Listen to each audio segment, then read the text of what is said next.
কৃষ্ণ প্রেম কৃষ্ণ দিতে ধরে মহাশক্তি, ধরে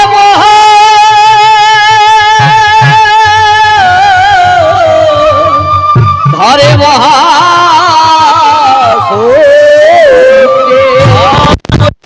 হয় হরিনাম সংকীর্তন, হরিনাম সংকীর্তন।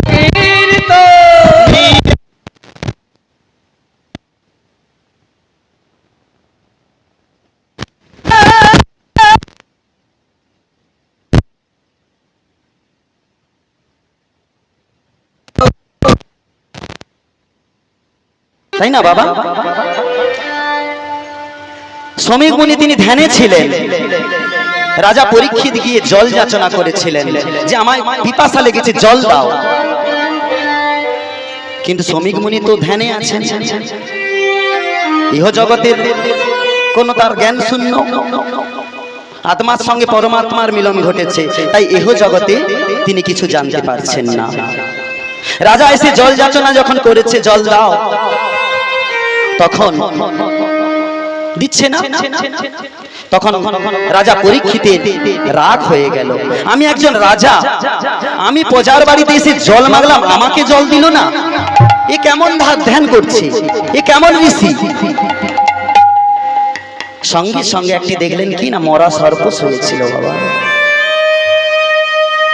সেই মরা সর্পটিকে নিয়ে শ্রমিক মুনির গলায় ব্যাচ দিয়ে দিলেন, মালার মতো করে পরিয়ে দিলেন। সঙ্গে সঙ্গে অদূরে সিংহী মুনি স্নান করতে নেমেছিলেন। সঙ্গে সঙ্গে খবর পেল যে তোর বাবার গলায় কেউ মৃত সর্প ঝুলিয়ে দিয়ে গেছে। সঙ্গে সঙ্গে সিংহী মুনি সেইখানেই জল হাতে নিয়ে অভিশাপ দিয়ে দিলেন, যেই ব্যক্তি আমার পিতার গলায় সর্প ঝুলিয়েছে তার 7 দিনের মধ্যে ওই তক্ষক দর্শনে মৃত্যু হবে। বাড়ি ফিরে চলে এলেন, এসে দেখছে পিতার ওরকম অবস্থা। পিতাকে ধ্যান ভাঙালেন, বললেন সব কথা যে এরকম আমি অভিশাপ দিয়ে ফেলেছি। সঙ্গে সঙ্গে শ্রমিক মুনি চিন্তা করলেন, ধ্যান করে দেখলেন যে রাজা পরীক্ষিত আমার গলায় সাপটা পরিয়েছে। আহা, পরীক্ষিত রাজা অনেক ধার্মিক রাজা ছিলেন। এমন ধার্মিক রাজা যদি 7 দিনের মধ্যে মারা যায়, তাহলে তো আমাদেরকে পরিত্রাণ দেবে। তাই সঙ্গে সঙ্গে বলল পুত্রকে যে তুমি যে অভিশাপ দিয়েছো রাজা কি জানে? বলছে না, জানে না। যাও যাও যাও, তুমি এক্ষুনি গিয়ে ওই রাজাকে জানিয়ে এসো যে 7 দিনের মধ্যে তোমার মৃত্যু হবে। যেই না বলেছে, সঙ্গে সঙ্গে সেই শ্রমিক মুনি পুত্র সিংহী মুনি গিয়ে বলছে রাজা রাজা রাজা। রাজা তাড়াহুড়া করে দরজা খুলে দেখছে ঋষির পুত্র দাঁড়িয়ে আছে, করজোড়ে বলছে কি হয়েছে? জানো রাজা মশাই, আমি ভুলবশত, আমি জানতাম না যে আপনি এরকম কাজ করেছেন। ভুলবশত আমি অভিশাপ দিয়ে ফেলেছি, আপনার 7 দিনের মধ্যে মৃত্যু হবে। রাজামশাই তখন কি করছে জানো? রাজামশাই তখন আনন্দে আত্মানা হয়ে হেসে বলছে আহা, হরি বল হরি বল, আমার কি সৌভাগ্য। আমাদের হবে নাকি মা?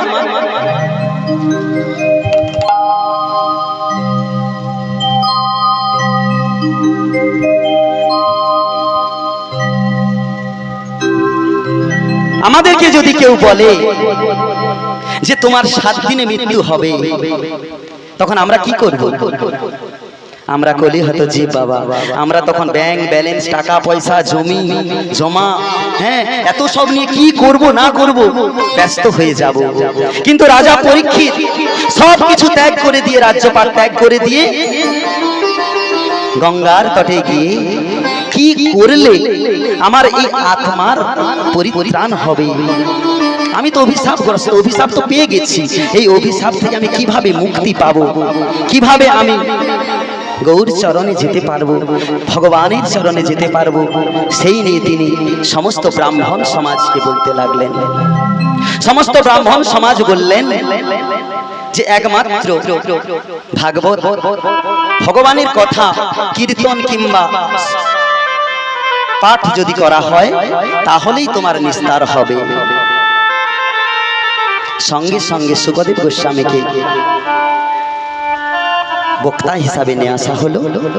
তিনি 7 দিন ধরে অবিরাম ভক্ত কথা, কৃষ্ণ কথা, গোবিন্দের কথা শ্রবণ করালেন। তিনি শুনেছিলেন কেন? একনিষ্ঠ ভাবে, এক চিত্তে, এক আসনে বসে তিনি 7 দিন 7 রাত্রি ভগবানের লীলা কথা শ্রবণ করেছিলেন। আর আমরা তো কেউ 7 দিনের মধ্যে মরবো না, না কি বলেন বাবা? বাবা ঠাকুর এটা বলুন, আমরা 7 দিনে কেউ মরবো? আমরা কেউ 7 দিনে মরবো না, কিন্তু আমরাও 7 দিনের মধ্যে মারা যাব। রবিবার থেকে যদি শনিবার গণনা করা হয় ওই 7টি দিন, আবার যদি সোমবার থেকে রবিবার পর্যন্ত গণনা করা হয় ওই 7টি দিন। 7 দিনের বাইরে একটি দিনও নেই যে আমাদের মৃত্যু হবে। তাই আমরাও 7 দিনে মরব। তাই আমরাও যতটুকু টাইম আসছি, এই হরিবাসরে উপস্থিত হয়েছি, আমরাও ভগবানের কথা একচিত্ত ভাবে শ্রবণ করব। হরি বল, হরি বল। তাই শ্রবণে পরীক্ষিত মহারাজ, আর কীর্তনে শ্রীপাদ শুকদেব গোস্বামী, আর স্মরণে কে? স্মরণে কে পেয়েছিলেন ভগবানকে? প্রহ্লাদ পেয়েছিলেন স্মরণে। কেন? ভগবানকে স্মরণ করেছিলেন, সব সময় স্মরণ করতেন। কালকুট বিষ খাইয়ে দেওয়া হয়েছিল, পাগলা হাতির